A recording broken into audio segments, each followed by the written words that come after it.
I think there's two That's a reasons. wrap I on think the you first have half to of have Corwyn's passion for it first conversation and with Brian foremost. Hurd. We're being very honest. What a Nobody looks at phenomenal manufactured housing discussion going, about the that is future the of housing. sexiest part of the real In estate part market, two, period. Brian Nobody and does Corwyn that. will I dive mean, even come deeper on. You into the can't tell me trends anybody shaping does. the industry, So you have to have some including passion his to kind take of on the dig in that future of place. And tiny you want to homes truly and the help people surprising have financing that sense options of available to homeownership. homeowners But and if you investors look at it, alike. I know you also like to Don't talk miss it. about Be legacy sure and to the tune in for our financial next episode aspect of of it. Exit Strategies If Radio we're Show. looking at attainable housing being a massive issue, we're 3.2 million units short, depending on which economist you want to talk to, units of housing. Yes, the market's a little slow. Yes, builder inventories are up, but we're still have a massive shortfall, especially in markets like yours.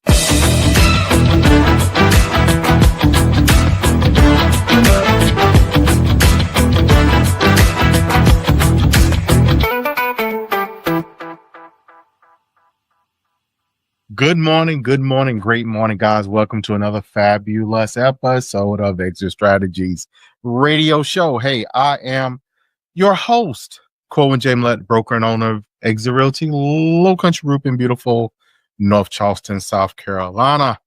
Hey, y'all know it. Let us say it together. Our mission here at this show is very simple. That is to empower our community through financial literacy and real estate education, guys. We are legacy building. That is what we do. Got to give a quick shout out to those who listen from one end to the other from Monkey's Corner. Y'all know my mama out there, all the way back to Hollywood. What you know, no good. Those folks that listen to us, that tune in, that catch us here. Thank y'all so much. Got to give a shout out to the LeCue family who tune in. Miss Carolyn. Got to give a shout out to Pastor Vanderbilt Senior. I'll put that senior on that thing. That dude will back me up, and his beautiful wife, Elder Evans. Guys, thank y'all so much for tuning in and doing what you do. I am super excited about today's show. Anytime I get to talk about something that is quote unquote in my arena, quote unquote, that's my jam, when you talk in my language, and we are very, very, very blessed to have with us today someone who is going to help us as we define this episode, making home ownership attainable again. Now, y'all know I like to talk to the money. We like to go to the source. We don't like to go to, hold on, we don't want to ask nobody. Look, there's a song. I forgot the guy that sung it, but y'all all know it because there's been plenty of remakes over the years. And it said, don't Floyd originally sang that song, but yeah there's been a few other. That's my head now. So, guys, we have with us none other than Brian Hurd. Now, Brian he's a SVP. Y'all know what that means. He's a senior vice president, guys, with Cardinal Financial. He is the leader of the national home builder, the builder division for Cardinal Financial. So as we set the tone today, guys, this is the question for many families. The dream of home ownership feels out of reach. Rising costs, scarce inventory, and outdated systems have left too many people on the sidelines. But what if innovation in lending and building could bring that dream back, turning home ownership into a real possibility, not just a wish? So today's episode, guys, is about attainable housing and why it matters for building generational wealth. Our guest today, Brian Hurd, again leads Cardinal Financial's National Builder Division, where he works with national home builders to design lending solutions. He's a crafter, the creative of the loans that service people in this arena, in this space, to meet the unique needs of new construction home buyers. With over 15 years of experience in builder channels and mortgage leadership, Brian has become a trusted voice on affordable housing, on innovation, and the trend shaping the future of home ownership. Brian, thank you so much for taking time out to be with us on this show today. Thank you for having me. Look, I've been looking forward to this for 3-4 weeks now since we've been trying to get this thing going. Can't say how pleased and excited I am to have this conversation, Corwyn. Thanks for having me. You're quite welcome. Now, look, I am super excited, so I ain't going to jump into questions. I want you to set that stage. Let's build a stage that we're going to perform on today, which is who you are and what it is that you do. Yeah, I appreciate that, Corwyn. So yeah, as you mentioned, I run the national builder effort for Cardinal Financial. Traditionally, that means site built, the same stuff that we see. You walk down the street or drive down when you see a community full of 200-300 traditional site built homes. And that's a big part of what we do, make no mistake. At Cardinal Financial, a huge if not the biggest initiative we have as a lender, is to be the largest manufactured home lender in the country. Let me say it again, the largest manufactured home lender in the country. And a lot of people say they want to play in that space, but we've decided to put, speaking of money, I want to sing that song every time now, but every time you hear the word money, there you go. We do literally put the money where our mouth is. And that's a big part of the focus. And let me say, I love that you said the word attainable, because the buzzword around is affordable housing. That is really, really important. But what we're talking about today specifically, because we're talking about purchasing homes and giving the power of ownership to people that need it, that's attainable. So really excited to be talking about that. And again, that could be Cardinal. We don't just do manufacture. We do modular. We do tiny homes. We do one-offs. We do large-scale developments, which I'm really excited about.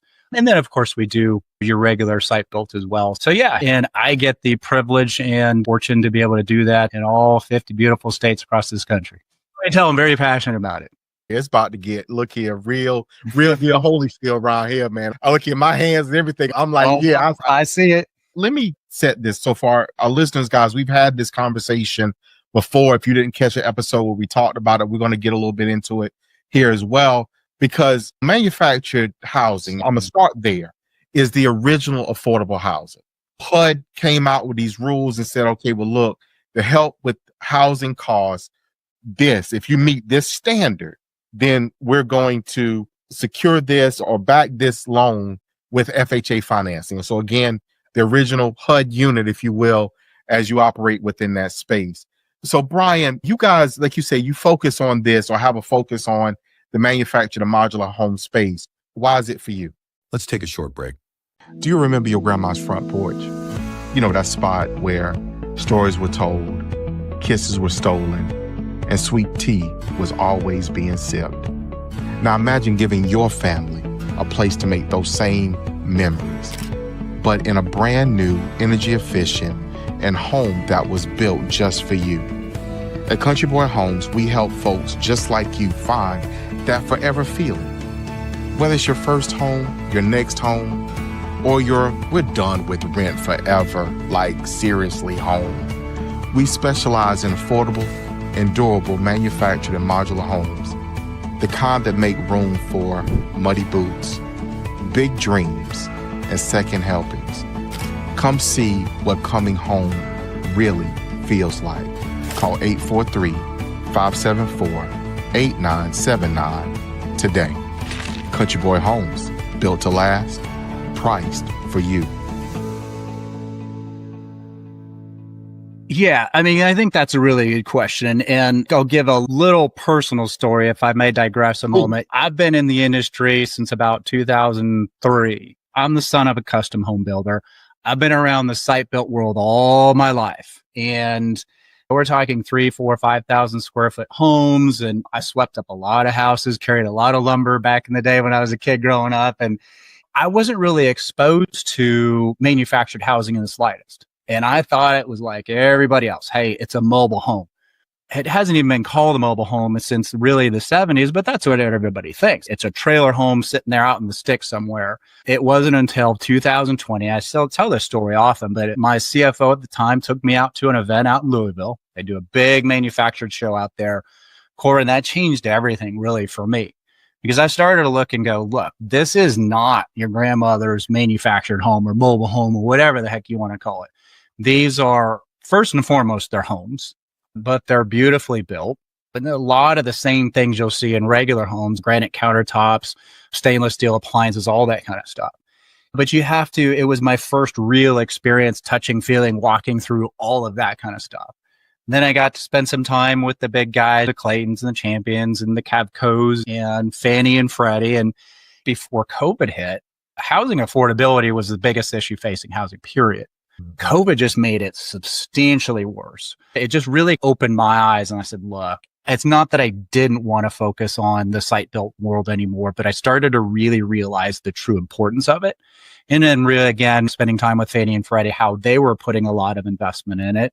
Fast forward to about a year and a half ago is when I started talking to Cardinal. It was really cool because It was something I was incredibly passionate about.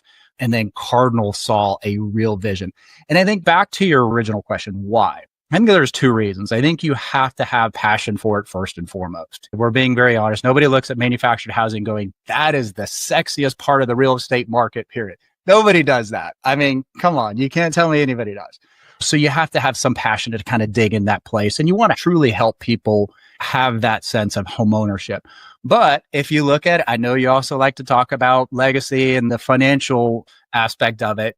If we're looking at attainable housing being a massive issue, we're 3.2 million units short, depending on which economists you want to talk to, units of housing. Yes, the market's a little slow. Yes, builder inventories are up, but we're still have a massive shortfall, especially in markets like yours. I mean, I think South Carolina, North Carolina, respectively, have been, I think 2020 there or 24, you guys were the fastest growing state country. You guys need housing. We all do. So that is opportunity. And we know it's not going anywhere anytime soon. Add in the fact that there's trade shortages and supply shortages and all that. When you're dealing with a product that is built in a factory, sometimes climate controlled, I'd rather swing a hammer and build a house in a climate controlled factory, than a hot 110-degree Texas roof. So I think it's kind of the perfect marriage of being socially conscious and being fiscally conscious, I guess is the best way to put it. It's real opportunity. We look at it as, hey, that's the space that we absolutely want to dominate at Cardinal. Brian, this is something for you, but it's also something for our listeners. And for our listeners, this is probably mold about all of them. This is probably the first time they've ever heard this. So I'm not going to cue it up with a drum roll, but short response is, Brian, I'm a licensed manufactured housing dealer in South Carolina. Are you really? I am. Wow. Okay. Yeah. Okay. Yeah. So got the license for it. I'm going to hit this, but I'm coming around on what we're just talking about. But I did it. Like I told you earlier, man, affordable housing is my jam. Yeah. So I'm looking for options, trying to create spaces where people can attain housing. Yes. There's so many people, man, that we service that we can't find housing. It's that missing middle. Yep. Exactly. And for those people, we're like, oh my God, what are the options? So it finally drove me to, okay, this is a space that we need to be in. And as much as I tried to work with some others to say, hey, let's do this, everybody shut the door on me. Everybody shut the door. So and why is that? It's a stigma thing. It's an impression thing. And people look at it, they turn their nose up at it, they shrug their shoulders at it. But why? Exactly. So that led me to, okay, well, look, we need to establish that division. So we have a division, Country Boy Homes, which is our manufactured modular home dealer piece. And we're coming around in that space. So I'm loving this conversation because what you're talking about is it defines, let me phrase that, it gives an option for those people that the market has been missing. So where do you see, like, you niche products in manufactured housing and modular housing? Got a few extra steps in the process. So let's talk about that, because average consumer has no idea. They don't think about it. What extra steps, what things do you run into, or what things should people be mindful of in that process of taking, okay, I want to buy a manufactured or modular house. What do I need to know? What finance look like? That's a really good question. There's really two main aspects of it. If you look at what majority of the interest or the majority of the market is, and look, I think there's probably about 104,000 manufactured homes that were sold last year. So there's quite a bit. Most of that is done at the retail dealer level, kind of like what you're talking about. You might see it on the side of the freeway. You might see it in a showroom somewhere. You might see it in a lot somewhere. So the challenge is you may have a piece of land already.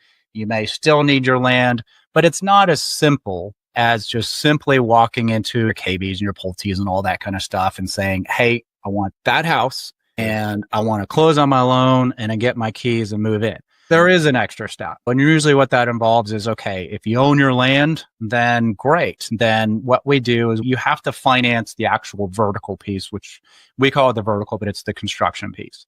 So we're financing the purchase of the lot if you don't have it, the purchase of the home from manufactured dealers like yourself, and then we finance the delivery, installation, anything from flat work, landscape, septic, all of that kind of stuff. And at the end of that, then you move in. So yes, it's a little bit more involved. The problem is most people think construction loan and they freak out. And they go, wait a minute, construction loan, it's only for the affluent, got to have perfect credit, have to have a ton of money put down. And this applies to site build as well. Make no mistake, not just manufactured. That's not the case, Corwyn. I mean, you mentioned FHA and whatnot. So at Cardinal, as low as 5% down on conventional, 3.5% FHA, 0% VA. That I love, because if you can tell a veteran, hey, you can build the house you want, put it on your piece of land, and you can use your entitlement for as little as zero down, and you don't have to have perfect credit. You know, I mean, you're talking credit scores as low as 580 potentially. So that's one method. That's the traditional method.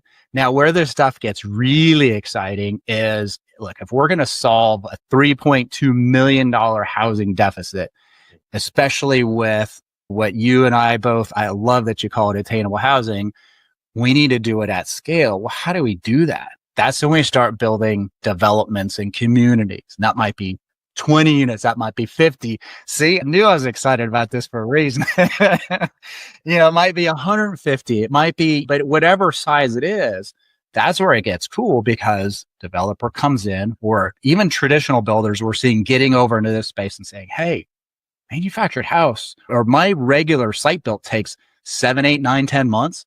And y'all have some crazy permitting processes in the Carolinas. So it's probably a little bit more than that in some cases, but it takes a long time. If I'm a developer and I got 100 lots, who's going to get me through that quicker? The guy that's building 7, 8, 9, 10-month homes, or guy like you and your, you know, one of your companies where you can come in and you can deliver a product. Well, let me answer a question with a question. If a client comes into your dealership and says, hey, I want to sign a contract today, how long does it typically take to have that home delivered and installed? Well, it depends, obviously. Inventory, I mean, that could be delivered in 30 days or 30 or days, less, potentially, if it's inventory. But outside of that, 3 months, roughly 3 months. How attractive now, you know, and that is kind of sexy. You know, if you look at it and you go, hey, if I'm a developer, 3 months versus 9 to 12. So, you know, if we're creating communities with manufactured modular product, that's when it gets really exciting, because then it is very similar. Then a client walks in, and the way most of the developments are anyway, client walks in, the house is already installed. You might even have model centers and spec homes, just like your regular site built guys come in. And then that's when even more financing options come up, like down payment assistance. And we got a program called Cardinal Elite that does a really good job of kind of like, you know, it allows clients as little as zero down, even if it's not USDA eligible. But the point is, yeah, and that's growing. That represents a very small portion of how manufactured homes are being sold right now. It's growing. We've got a lot of projects that Cardinal's working on all across the country. I mean, you and I need to talk about that, because we don't have any in South Carolina yet, but we need to. So yeah, that's definitely a conversation to carry forward. So Brian, I'm gonna sprinkle this one in here too, because I'm a solutions-based person. When I see a problem, I seek out a solution.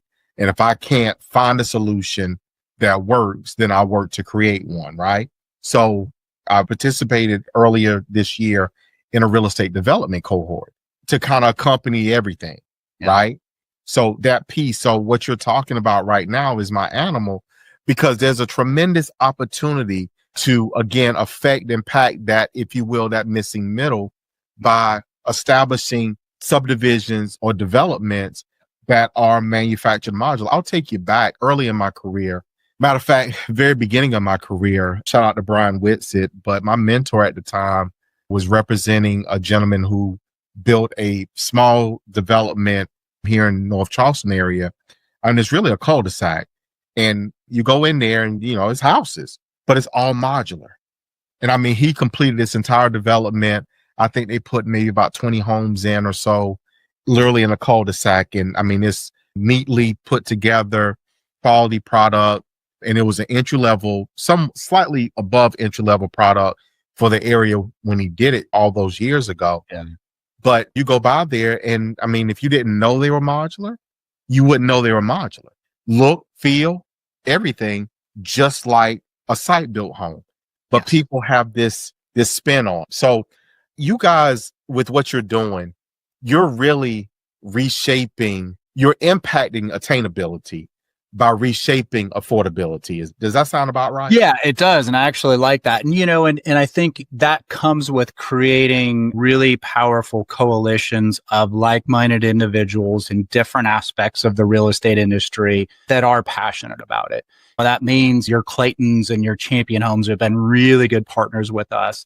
Companies like Next Steps out of Kentucky that you need to meet. They'd be a great guest to have on your show, but they talk about financial literacy and they're kind of the conduit between developers and manufacturers and lenders. They really preach home ownership and all of that kind of stuff. And then really starting to bring in developers. And how do we bring product that we know is already substantially less per square foot on average than site built, but how do we bring it to the market at scale? We know that majority of that 104 whatever thousand homes it is going to be sold at the retail level. But you get companies like Clayton, they want that number. They might be doing less than 10% of these community developments now. They want that number to be close to 50%. Probably shouldn't quote for numbers for them, but that's a huge focal point of a lot of the big guys. Now, the cool thing is we're getting a lot of developers coming to us and saying, hey, we see what you guys are doing in California or Colorado or Utah or whatever. How do we do that? And I think that having the ability to bring these people together and say, hey, you know what? We can put a 150 unit community on there and we can do it with manufactured modular. And look, like you said it beautifully the first time, it's a home.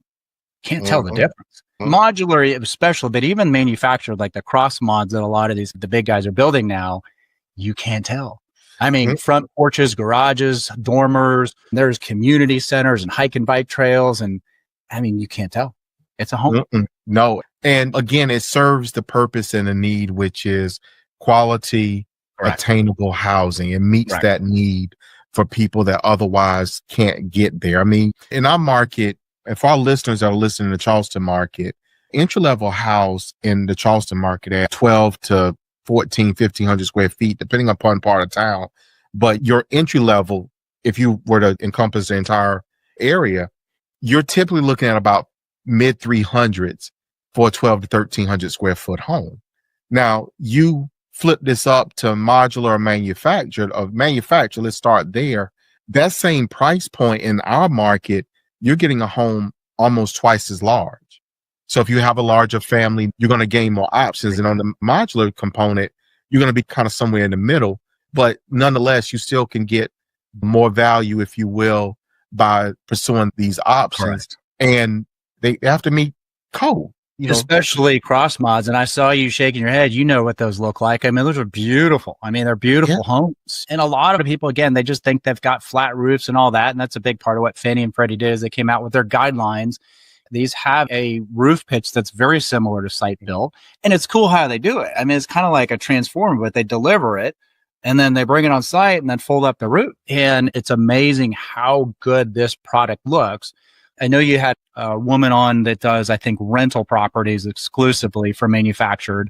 Cardinal Financial, we focus on land, home, 100%, and predominantly purchase transactions or construction loans. So permanently affixed on foundations. Again, it kind of, people have that stigma. It's sitting on cinder blocks out in the weeds somewhere. That's not what this is. I mean, it's just not. But I've sat in enough city council meetings to know that to change the hearts and minds, you're not going to be able to see it on a showroom floor. You're not going to be able to see it in a parking lot sitting on cinder block. You got to go out there into the field and see these things.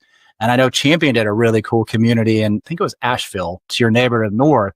This stuff is really, really cool. It's just about changing the perceptions. And then from the client perspective, kind of going back to what you said, how do we make this easier? How do we make financing a purchase of land, manufactured home, and then everything else easy? And again, it's a marriage of different things. I mean, we have a proprietary LOS that we have that automates the entire process. I mean, it's really fascinating how much of the loan process is done by AI and technology. I mean, that's really cool. To the point where you're talking stuff that took hours, days, and months is being done in seconds and minutes. And to the point where, how do we get to the point where throw a loan in the system on a Friday morning, by the afternoon, you got to clear to close pending appraisal? And I'm not saying we're there yet, It's getting very, very, very close. I think Nick Flores, our CEO, is probably like, yeah, you probably shouldn't have said that yet. But it's so exciting. I can't help it. And that stuff's really cool. But what does that do? I mean, that helps reduce the amount of people. I mean, you know how inefficient the mortgage process can be. How many different people have to touch a file and again and again and again. So we can eliminate the amount of unique different touches on a file. What does that do? That helps us make the process way quicker, way more efficient, less expensive.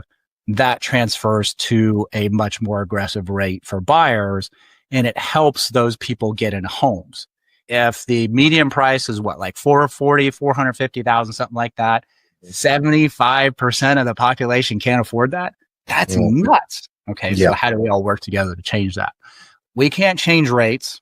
They are what they are. We don't have a crystal ball, but what we can do is make that process as quick and simple as possible.